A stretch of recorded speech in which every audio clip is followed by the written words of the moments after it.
Hello and welcome back to my channel. আশা করি সবাই ভালো আছো, সুস্থ আছো, অ্যাজ অলওয়েজ খুব আনন্দে আছো। তো আজকে ক্লাস 10-এর আফ্রিকা কবিতাটা একটা সম্পূর্ণ আলোচনা দিচ্ছি এবং যেভাবে পড়ি আমি বুঝিয়ে দিই ব্যাক ক্যামেরায়, তোমাদের বইয়ের পাতা ধরে ধরে বুঝিয়ে দিচ্ছি যাতে তোমাদের অসুবিধা না হয়। তো চলো শুরু করা যাক। চলো লেটস স্টার্ট। আফ্রিকা, রবীন্দ্রনাথ ঠাকুরের লেখা। উদ্ভ্রান্ত সেই আদিম যুগে স্রষ্টা যখন নিজের প্রতি অসন্তোষে নতুন সৃষ্টিকে বারবার করেছিলেন বিধ্বস্ত। মানে উদ্ভ্রান্ত মানে যখন কিছুই ঠিক ছিল না, সব কিছু একটা কেমন এলোমেলো, সেই আদিম যুগ মানে সৃষ্টির ওষালগ্ন যখন পৃথিবী তৈরি হচ্ছে, তখন স্রষ্টা মানে সেই স্বয়ং ঈশ্বর তখন নিজের প্রতি যেন এক অসন্তোষ, মানে কিছুই ঠিক হচ্ছে না, ভালো হচ্ছে না। এটা পুরো কবির কিন্তু কল্পনা। সেরম একটা নতুন সৃষ্টিকে বারবার করছিলেন বিধ্বস্ত, মানে অনেক জিনিসকে বিধ্বস্ত করছিলেন, আবার নতুন গড়ছিলেন। যখন আমরা কোনো স্কেচ আঁকি বা পেন্টিং যারা করো বুঝবে, ঠিক হচ্ছে না, ভুল হচ্ছে না, বারবার মুছে একটা সৃষ্টি, বা যখন কোনো মাটির প্রতিমা নির্মাণ করা হয় কি হয়, বারবার এটা ঠিক আস্তে আস্তে করা হয়। সেই সময় মানে ঠিক ভুলের বারবার ধ্বংস করে আবার নতুন করে এই অসন্তোষে যখন পৃথিবীর স্রষ্টা একটা সৃষ্টি করছিলেন, তখন তার সেই অধৈর্যে ঘন ঘন মাথা নাড়ার দিনে রুদ্র সমুদ্রের বাহু প্রাচী ধরিত্রীর বুকের থেকে ছিনিয়ে নিয়ে গেল তোমাকে আফ্রিকা। তখন কি বলছে, তার সেই অধৈর্যে ঘন ঘন মাথা নাড়ার দিনে, আমরা যখন অধৈর্য হয়ে যাই তখন কেমন একটা তনচিট করি না, তো কবি কল্পনা করেছেন যে ঈশ্বরও যেন তখন কেমন একটা অধৈর্য হয়ে ঘন ঘন মাথা নাড়ছিল এবং রুদ্র সমুদ্রের বাহু থেকে, মানে রুদ্র মানে প্রলয়, সেই প্রলয়ের যে সমুদ্র তার বাহু থেকে প্রাচী ধরিত্রীর মানে পৃথিবীর একদম আদিম একদম শুরুর দিকে বুকের থেকে ছিনিয়ে নিয়ে গেল তোমাকে আফ্রিকা, মানে পৃথিবীর সমস্ত থেকে বিচ্ছিন্ন করে আফ্রিকাকে সৃষ্টি করলেন। একদিকে পৃথিবীর সমগ্র পৃথিবী, আর একদিকে আফ্রিকা বিচ্ছিন্ন একটা দেশ। তাকে কি করলো, বাঁধলো তোমাকে বনস্পতির নিবিড় পাহারায় কৃপণ আলোর অন্তপুরে। তাকে এই সমগ্র পৃথিবী থেকে বিচ্ছিন্ন করে কি করলো, বাঁধলো কি দিয়ে, বনস্পতির নিবিড় পাহারায়, মানে বনস্পতি মানে বৃক্ষ, বড় বড় গাছের নিবিড় ছায়ায় কৃপণ আলোর অন্তঃপুরে, মানে যেখানে আলো পৌঁছায় না, আলো যেখানে কৃপণ। আমরা জানি আফ্রিকা ঘন জঙ্গলে ভরা, তাই সেখানে সহজে আলো জঙ্গলের মধ্যে প্রবেশ করতে পারে না, এটাকেই কবি বোঝাতে চেয়েছেন। তো সেটাই বলা হয়েছে। বস্তুত যদি তোমরা আফ্রিকা মহাদেশের ভৌগোলিক অবস্থানটা একবার মনে করতে পারো, তাহলেই বুঝবে যে আফ্রিকা সমগ্র পৃথিবী থেকে একটা বিচ্ছিন্ন, সমুদ্রের চারপাশে ঘেরা এবং ঘন জঙ্গলে ঢাকা একটা মহাদেশ, সেটাকেই বলা হয়েছে যেখানে আলো পৌঁছাতে পারে না। তো কবি নিজের চিন্তায় কল্পনা করেছেন যে সৃষ্টিকর্তা সে আদিম উষা লগ্নে যখন পৃথিবীকে সৃষ্টি করেছিলেন, তখন সেই অসন্তোষে ঘন ঘন অধৈর্য হয়ে যেন পৃথিবী থেকে এক চিরবিচ্ছিন্ন রূপে আফ্রিকাকে সৃষ্টি করেছিলেন এবং তাকে বনস্পতি নিবিড় পাহারায় বেঁধে কৃপণ আলোর অন্তঃপুরে প্রতিষ্ঠা দিয়েছেন। এরপরেই আমরা দেখছি, সেখানে নিভৃত অবকাশে তুমি সংগ্রহ করেছিলে দুর্গমের রহস্য। নিভৃত অবকাশে কেন, যেহেতু সারা পৃথিবী থেকে বিচ্ছিন্ন, সারা পৃথিবীর সাথে কোনো যোগাযোগ নেই, সেই সময় নিভৃত অবকাশে যেন আফ্রিকা নিজের মধ্যে এক দুর্গম রহস্য সৃষ্টি করেছিল। চীন ছিলে জলস্থল আকাশের দুর্বোধ সংকেত। সে এই একা একা বসে জল স্থল আকাশের বিভিন্ন সংকেত, যেগুলো আর কেউ বুঝতে পারেনি, সবার কাছে দুর্বোধ্য, সেগুলো সে বুঝছিল। প্রকৃতির দৃষ্টি অতীত জাদু মন্ত্র জাগাচ্ছিল তোমার চেতনাতীত মনে। মানে প্রকৃতির যে দৃষ্টি অতীত, যে জাদুকে আমরা চোখে দেখতে পাই না, সেই দৃষ্টি অতীত জাদু মন্ত্র জাগাচ্ছিল তার মানে আফ্রিকার চেতনাতীত মনে। মানে আফ্রিকা যেন এই সমগ্র পৃথিবী থেকে বিচ্ছিন্ন হয়ে একা একা বসে তার মধ্যে কোনো একটা রহস্য তৈরি করছিল, নিজেকে আরও সংবদ্ধ করছিল, সমৃদ্ধ করছিল, এবং যে পৃথিবীর সংকেত আমাদের চোখে ধরা পড়ে না, আমাদের সভ্য জগতের চোখে ধরা পড়ে না, সেই সমস্ত সংকেত, প্রকৃতির সেই সম্পদ তার মধ্যে যেন আস্তে আস্তে মানে সংগ্রহ হচ্ছিল। বিদ্রুপ করছিলে ভীষণকে বিরূপের ছদ্মবেশে। সমগ্র পৃথিবী যে তাকে একটা সভ্য হওয়ার জন্য সেই অসভ্য আফ্রিকাকে যখন হেয় করছিল, ছোট করছিল, আফ্রিকা তখন নিজের সম্পদে নিজেই আরও মহিমান্বিত হচ্ছিল। শঙ্কাকে চাচ্ছিলে হার মানাতে, আপনাকে উগ্র করে বিভীষিকার প্রচণ্ড মহিমায় তাণ্ডবের দুন্দুভি নিনাদে। মানে সারা পৃথিবী যখন আরও উন্নত হচ্ছিল তখন সে নিজের মধ্যে আরও উগ্র বিভীষিকা, প্রচণ্ড একটা শঙ্কা, ভয়, এইসবের ছদ্মবেশে মহিমায় প্রচণ্ড মানে একটা ভয়ঙ্কর পরিবেশ সৃষ্টি করে সমগ্র পৃথিবীকে যেন হার মানাতে যাচ্ছিল। হাই ছায়াবৃতা। তো এটা যদি আমরা একটা মানে করি তাহলে কি দেখা যাবে যে আফ্রিকা ঘন একটা প্রাচীন দুর্গম রহস্য তার মধ্যে আছে। আমরা জানি এখনও আফ্রিকার যে প্রাচীন সম্পদ, বহু এমন জায়গা আছে যেখানে মানুষ যেতে পারে না, সেই দুর্গম রহস্যের কথাই কবি এখানে বলেছেন। এবং কাব্যিক ছন্দে সেটা আফ্রিকাকে একটা মানব সত্তা অর্পণ করে তিনি কি বোঝাতে চেয়েছেন, সে যেন একটা মানব সত্তায় পরিণত হয়েছে এবং নিজের প্রাকৃতিক সম্পদ এবং খনিজ সম্পদে সে এক দুর্গম রহস্য তৈরি করেছে এবং সমগ্র পৃথিবীকে সেই রহস্য এবং ভয়ের দ্বারা সে আরও নিচু মানে ভয় জাগাতে চাইছে এবং নিজেকে আরও উচ্চ সীমায় যেন সে বসাতে চাইছে। হাই ছায়াবৃতা, কালো ঘোমটার নিচে অপরিচিত ছিল তোমার মানব রূপ উপেক্ষার আবিল দৃষ্টিতে। মানে যে সে আবার কবি বলছেন কি যে তোমার যে ছায়াবৃত রূপ, মানে তোমার এই যে অন্ধকারাচ্ছন্ন একটা রূপ মানুষের কাছে যেটা ধরা দেয়নি, সেটা উপেক্ষা করতো সবাই। উপেক্ষা, আবিল মানে তাচ্ছিল্য করা বা অপমান করা বলতে পারো, এখানে তাচ্ছিল্যই হবে আবিল মানে, মানে কেউ পাত্তা দিত না। আফ্রিকা জঙ্গলে ভরা একটা দেশ, ওখানে কিছুই নেই। এরকমভাবে যেমন কালো ঘোমটার নিচে অন্ধকার থাকে, কিছু দেখা যায় না, তেমনই আফ্রিকাও যেন মানব রূপ হিসাবে যদি চিন্তা করা যায় তাহলে সেই গাছের এবং জঙ্গলের আলো যেখানে ঢুকতে পারে না, সে অন্ধকারে সে পড়েছিল, কেউ তাকে পাত্তা দিত না। এলো ওরা লোহার হাতকড়ি নিয়ে, নখ যাদের তীক্ষ্ণ তোমার নেকড়ের চেয়ে। আফ্রিকার ঘন জঙ্গলে যে সমস্ত নেকড়ে থাকে তাদের চেয়েও তীক্ষ্ণ নখ দিয়ে এলো কিছু হিংস্র মানুষ হাতকড়ি নিয়ে। হাতকড়ি মানে এখানে সত্যি হাতকড়ি না। কেন এলো? যে তারা জানতে পারলো আফ্রিকার সম্পদের কথা, প্রাকৃতিক সম্পদ লুটপাট করার জন্য এলো ইউরোপীয় উপনিবেশিক দল। তারা এতদিন কি ছিল যে ওটা একটা মানে পুরো পৃথিবী থেকে বিচ্ছিন্ন একটা অন্ধকার দ্বীপ, ঘন জঙ্গলে মোড়া, তার মধ্যে অনেক রহস্য এবং কিসের ভয় আছে, বিভিন্ন হিংস্র জন্তু জানোয়ারদের ভয় আছে। কিন্তু সেই সমস্ত ভেদ করে মানুষ যখন জানতে পারলো আফ্রিকার প্রাকৃতিক সম্পদের কথা, বিশেষ করে ইউরোপের উপনিবেশিক দল, তখন তারা আফ্রিকায় হামলা করলো। এলো মানুষ ধরার দল, গর্বে যারা অন্ধ তোমার সূর্যহারা অরণ্যের চেয়ে। আফ্রিকার জঙ্গল সূর্যহারা অরণ্য কেন? যেটা বললাম, ঘন গাছপালার জন্য সেখানে সূর্যের আলো বছর বেশিরভাগ সময় ঢুকতে পারে না। সেখানে সূর্য না ঢোকার জন্য যে অন্ধকার, তার চেয়েও মানুষের গর্বে যে সমস্ত মানুষ অহংকারে অন্ধ, সেই সমস্ত মানুষ এলো।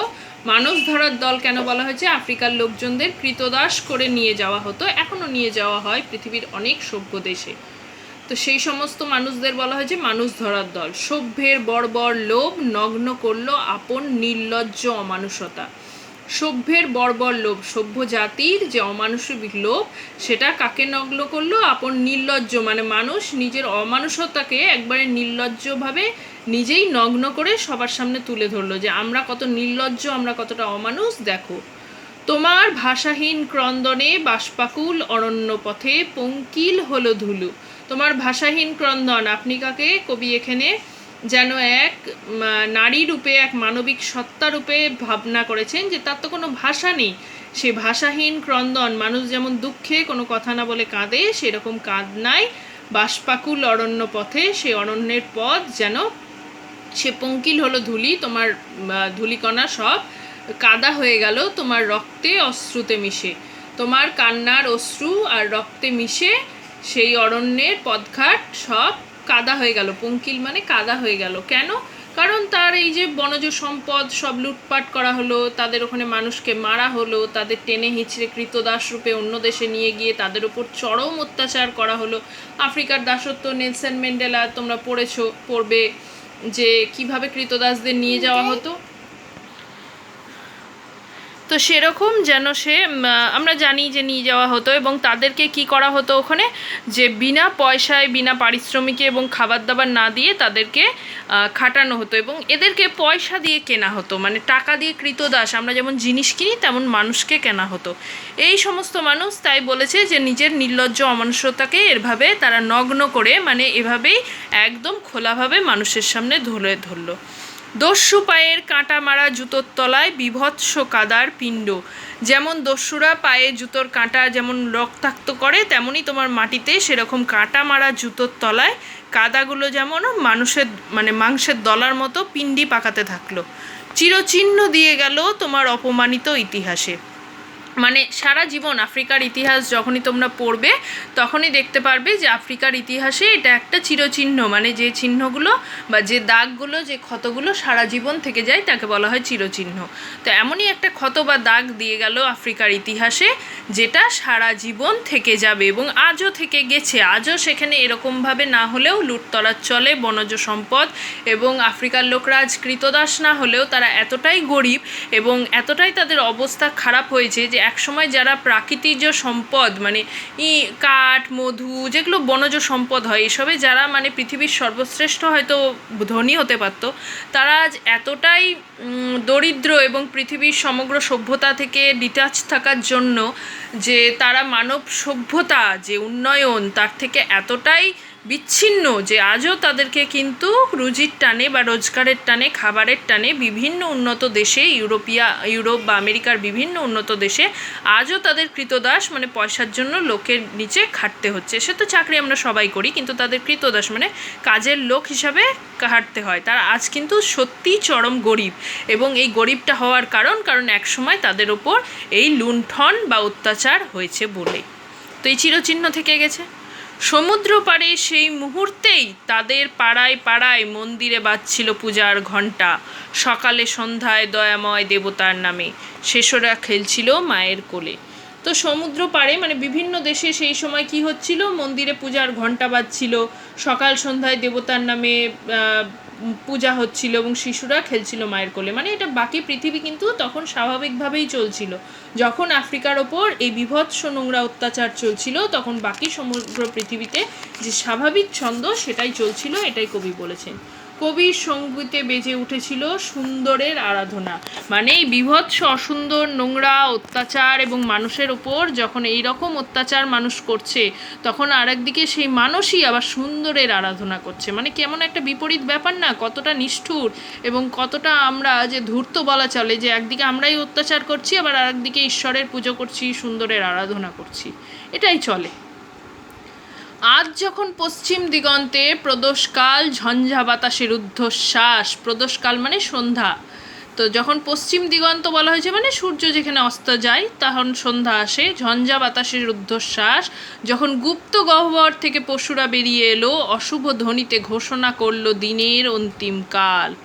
তো যখন আজকের ঊর্ধ্বশ্বাস আজকে যখন সারা পৃথিবীতেই একটা সব কিছু বেরিয়ে গেছে, আমরা জানি মানুষ কতটা লোভী, কতটা বর্বর। এখনও দেখছো চারিদিকে যুদ্ধ চলছে, মারামারি চলছে, ধর্মের নামে আমরা কীরকমভাবে একে অপরকে বা রাজনীতির নামে একে অপরকে মারতে বা ছোট করতে যখন পিছপা হই না, গুপ্ত গহ্বর থেকে যেমন পশুরা বেরিয়ে আসে, তখনই আমাদের এই যে যেমন নাটক করছি, এই যে আগের প্যারাটাতেই বলা হয়েছে, যখন একদিকে গিয়ে মারামারি কাটাকাটি করছি আর একদিকে সুন্দরের আরাধনা করছিলাম, তো সেটা তো এখন নেই। মানুষের যে ভেতরকার পাশবিক একটা অশুভ রূপ, সেটা যেমন পশ্চিম দিগন্তে প্রদোষকালে সন্ধ্যার সময় ঝঞ্ঝা বাতাসে একটা ক্লান্তি সূর্য নিভে আসে, সেই রকম একটা ওপেন হয়ে আমরা বেরিয়ে এসেছি। গুপ্ত গহ্বর থেকে পশুরা যেমন বেরিয়ে আসে, সেমনই অশুভ ধ্বনিতে ঘোষণা করলো দিনের অন্তিমকাল, তেমনই আমাদের ভেতরকার পাশবিক সত্তা, আমরা যে কতটা নীচ এবং ছোট, সেই সত্তাটা যখন বেরিয়ে এসেই গেছে, যখন আর কোনো রাগ ঢাক নেই, আমাদের ওপরে সেই ভালো মানুষের মুখোশটা যখন খুলে গেছে,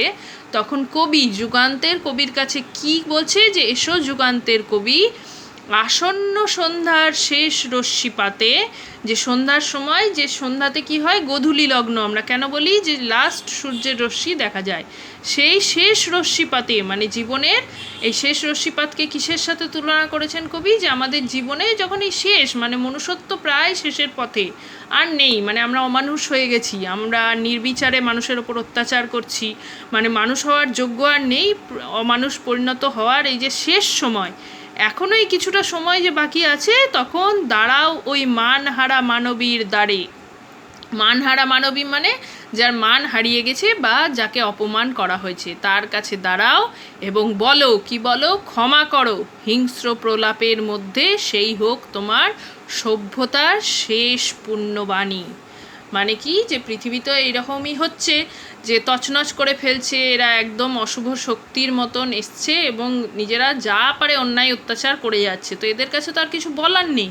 তখন মানব জাতি যখন এই সভ্যতার শেষ লগ্নে দাঁড়িয়ে, তখন কবির কাছে কবি কি কল্পনা করেছেন যে তোমাদের রচনার মাধ্যমে, কবিতার মাধ্যমে ক্ষমা চাও, এই হিংস্র যেখানে প্রলাপ চলছে সেখানে তোমরা ওই মানবীর কাছে, এই যারা অত্যাচারিত তাদের কাছে ক্ষমা চাও, তাহলে সেটাই সভ্যতার শেষ পুণ্যবাণী হবে। একটু হলেও যেন সেই ক্ষমা প্রার্থনার মধ্যে দিয়ে মনুষ্যত্ব কিছুটা হলেও যেন বজায় থাকে। আর এই বজায় থাকার ভার কবি কাকে দিয়েছেন?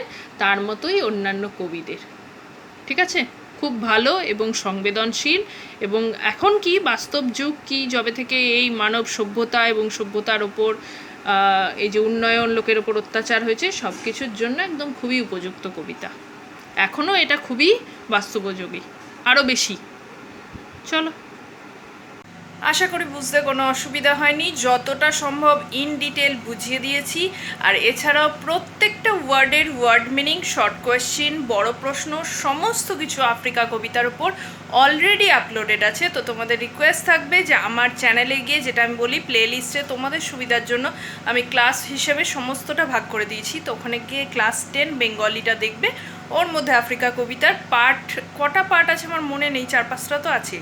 তো প্রত্যেকটা সিরিয়ালই দেখবে, কারণ আমি সিরিয়ালই আপলোড করি, তো ওখানে সমস্তটা কিছু থাকে। আর এগুলো তোমার হেল্পফুল হচ্ছে কি না, কেমন লাগছে আমার পড়ানোগুলো, অবশ্যই কমেন্টে জানিও, তাহলে আমার ভালো লাগবে। আরও কিছু প্রশ্ন থাকলে একদম ওপেন থাকলাম তোমাদের জন্য, যে তোমরা একদম ফ্রি ফিল করবে যখন যা ইচ্ছে কমেন্টে জিজ্ঞেস করার জন্য, আমি অবশ্যই আনসার দেবো। আর ভালো লাগলে অবশ্যই চ্যানেলটাকে লাইক, শেয়ার অ্যান্ড সাবস্ক্রাইব করো। দেখা হবে নেক্সট দিন নতুন একটা ভিডিওর সাথে, ততক্ষণ টাটা।